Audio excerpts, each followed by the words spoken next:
Hello guys! Today, tatry natin yung Japanese barbecue located at Mall of Asia. Ito yung Sumo Niko. After namin magpa-reserve, naghintay lang kami sandali. Ito na nga, pumasok na kami at nakita namin sa loob, ang dami nilang customer, ang daming kumakain. Ito na nga, nakapag-order na kami. Una ko agad trinay yung side dish nilang fruit salad. Hindi pa kakaiba, sila lang yung atay nakita ko na may fruit salad na side dish at unlimited pa yan. Habang nag-iihaw pa kami ng aming kakainin na meat, ayun, tinira ko agad yung fruit salad.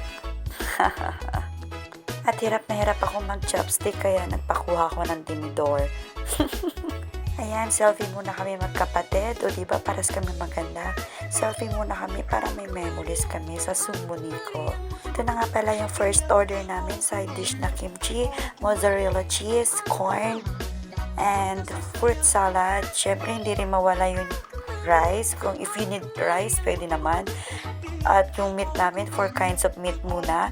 Ang inuna namin in order is beef and pork. And then, alam nyo guys kung magkano lang dito, 549 per head. Sulit na sulit siya guys. Ayan na, nag-grill na kami ng chicken. Ay, may chicken din pala kami.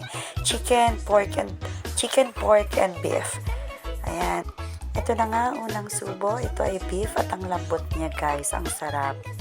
Ito naman guys, ang aming second order. Pwede mo siyang isawsaw sa mozzarella cheese. Papakita ko yung mga second order namin. Yan yun.